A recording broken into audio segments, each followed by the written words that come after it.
Happy Tuesday, ladies and gentlemen, and welcome to the Court of Public Opinion in the Garage.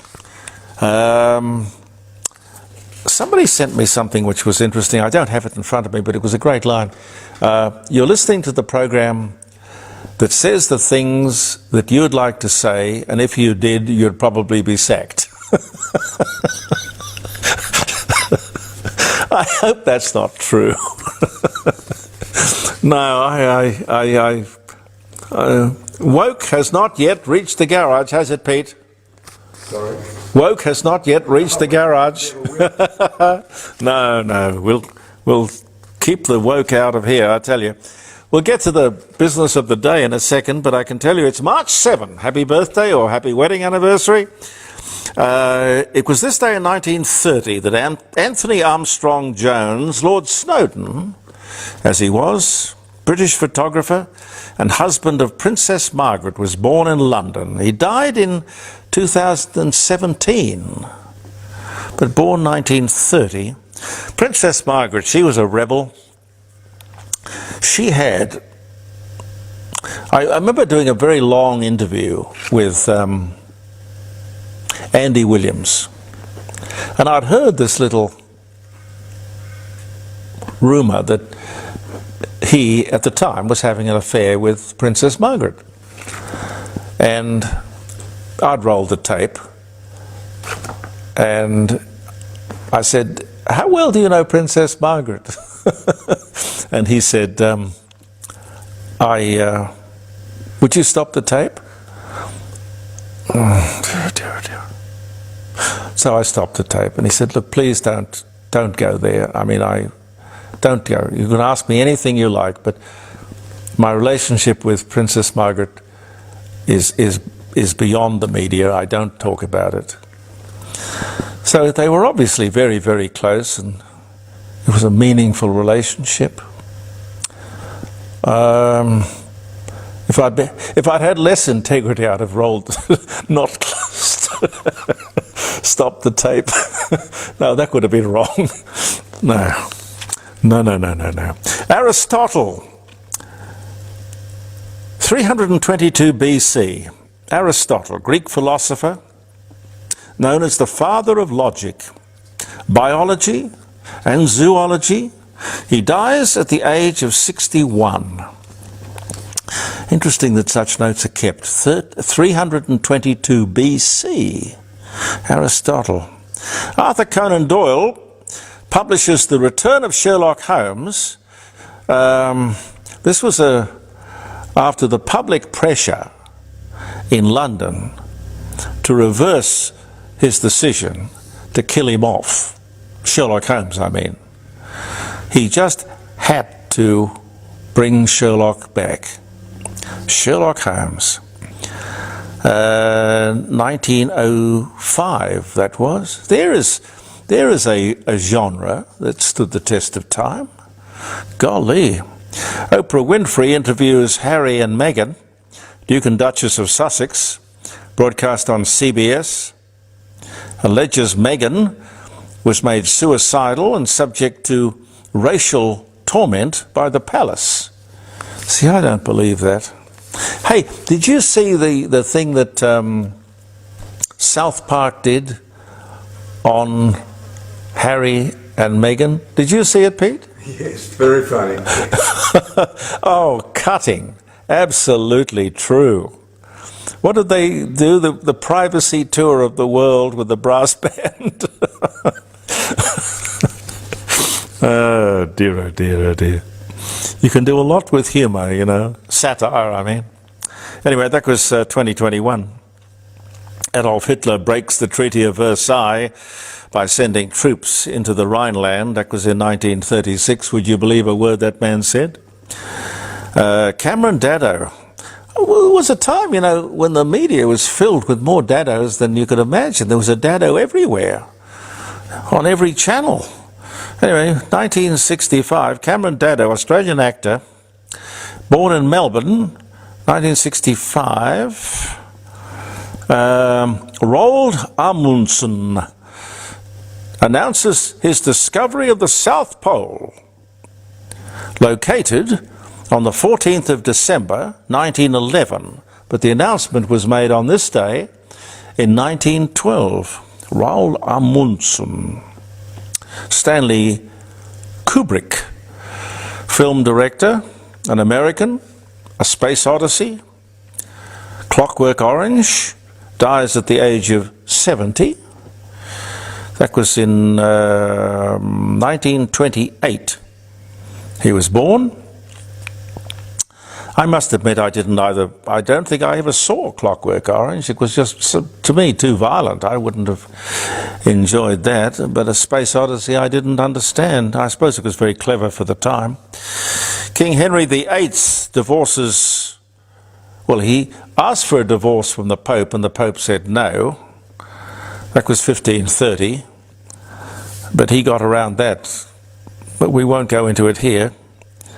Tammy Faye Baker, American Christian singer and former wife of Jimmy Baker, born in International Falls, Minnesota, dies 2007, born this day in 1942. She was the one with the lots and lots of eye makeup, wasn't she? Do you remember that, Pete? No, I don't. No. She was a kind of a caricature of the times in many ways.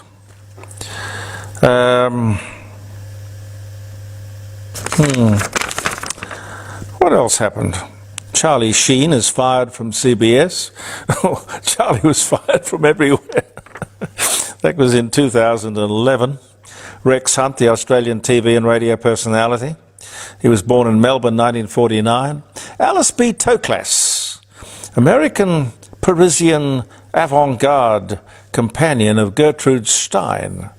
Very famous for saying, "A rose is a rose is a rose." Dies at 89 years of age on this day in 1967.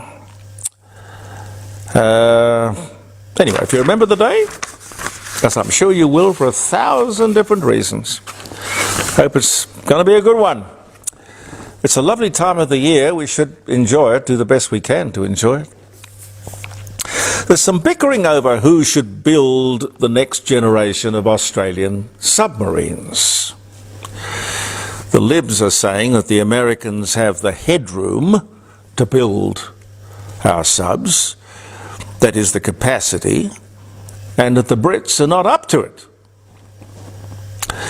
The truth is, in all honesty, it should be the focus of all political parties and all Australians that we build those submarines and we do everything humanly possible to reinstate our manufacturing industry and capacity as fast as we can. Those subs should be built here. Really, it gives us independence, employment, sovereignty, and particularly when you're talking about defence. And yes, we can do it. Of course we can do it. Let me quote here the Prime Minister with regard to something we're all familiar with, making ends meet. Making ends meet. And the immediate and future budget decisions of the federal government. Making ends meet. The people of Australia sit around the kitchen table, well, at your place, I'm assuming, it happens at my place, and we talk about making ends meet. May I say, Prime Minister, the simple thing in life is whether you're running a house or a country, we do not live beyond our means. There's no earthly reason why you'd spend money that you don't have and then look around and raid people's superannuation, for example. No, we don't do that. We live within our means. But then again, a lot of people, hopefully the majority, don't have this socialist ideal for ourselves and the world, and then worry about how the hell we're going to afford what we want to do after we've spent the money. Now, we just don't do that. Just worry about the services that we have to provide, and we collect enough money to do the job, and that's not complicated. What is the old saying, Pete? You cut your coat according to the cloth. That's it. Yeah, it's a very simple thing. These guys go out and spend, and then worry about where they're going to get the money from. It's back to front. And I did get some people talking to me about my comments on superannuation and this current attack on those people who have $3 million in their account. Let me say, I have no superannuation. I have no axe to grind.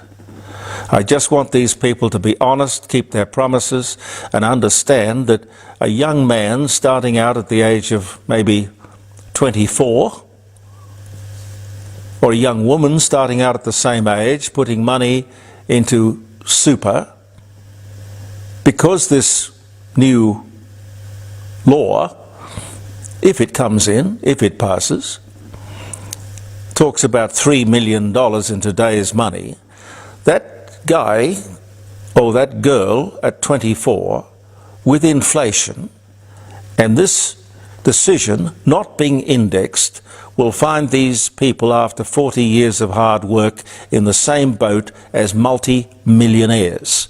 And that's not right. Not right, Mr. Albanese. Not right. Not fair. Just to give you an idea how crazy these people are, according to the Sun Herald on Friday, you can look it up, the Defense Department paid $800,000 for the refurbishment of an office for the Minister for Defence, Richard Marles. He didn't want the office. He doesn't use the office, according to the story. $800,000, that's nearly $1 million. Who authorised the refurbishment of the office? Who signed off on it? When it comes to public money, there should be enormous scrutiny and accountability. Every dollar spent should be accounted for. And as I've said to you before, a wasteful, profligate government, it doesn't matter how much tax we pay, it will never be enough. Never. You can imagine what the big ticket items would be. Can you imagine how much we're being overcharged for air warfare destroyers or submarines or aeroplanes, the F-35 or patrol boats? Can you imagine? Is there anybody keeping tabs on it? Clearly, no. Australia has decided to back Vanuatu. Don't know if you've heard this. It's an interesting story. Vanuatu has appealed to the International Court of Justice in The Hague to force big emitting countries, big polluting countries, to pay compensation to countries like Vanuatu to combat, you guessed it, climate change. They are talking about the water level rising. All over the world, it's the same water. If it's water's rising in Vanuatu, it would be rising here in Adelaide, or in Sydney Harbour, or in Perth, or Darwin. But do you hear anybody talking about that? No. The Chinese have not signed up to this. The Americans haven't signed up to it. Indonesia hasn't signed up. The Indians haven't signed up. You know one thing that all of those countries have in common? They are really big polluters. Big polluters. Here we are in Australia, we contribute less than 1.3% to global emissions. Yet, of course, we have to sign up. Not only do we sign up, but my guess is that we will pay up. The whole climate change business is a thinly disguised attempt to redistribute global wealth. Never elect a socialist government, because their mission is just that. The redistribution of wealth has nothing to do with the earning or the encouragement that governments should undertake to help people become self-sufficient. Again, I remind you that if you want to know about climate change, it's there for all of us to see. You simply Google the question, is climate change natural? Simple question. And it will tell you, and you will see, it has little to do with humankind. That is the truth. That is the truth. Do I have time for one more? Australia's Jetstar airline has been ranked here as the third most unpopular in the world. Jetstar is the third most unpopular airline in the world. I'm sure there are worse airlines in the world. You go to South America, if you want a dodgy airline, in fact, you go to China. If you go to China, and I'm not talking about the big ones, but you go out into the back blocks of China and you travel by some of these little airlines, it's amazing. I went to China. We took, when I was working at 2GB, I was doing mornings at 2GB back in the, it was just after the Tiananmen Square massacre. And we had, I think it must have been about 60 people came with us. Big contingent of Australians. And we had an amazing time in China. I mean, I loved the country. I thought it was an amazingly complicated, eclectic, but fascinating country. But when you get out into the back blocks with some of these airlines, you know, they have crates of Coca-Cola stacked up in the aisles. There's don't worry about seatbelts. Don't worry about that. And there are boxes of chickens, all squawking and carrying on, just inside the front door. Very colourful and interesting. I don't know what the scale of these people who rate airlines are looking at, but I do not think, honestly, that Jetstar could possibly be the third most unpopular airline. Or maybe we're just getting kind of churlish in our old age. Anyway, thank you very much for viewing the Court of Public Opinion, ladies and gentlemen. We'll look forward to your company tomorrow. I'm Jeremy Cordeaux. Peter Clayton is with me. Believe in yourself, and we'll talk soon.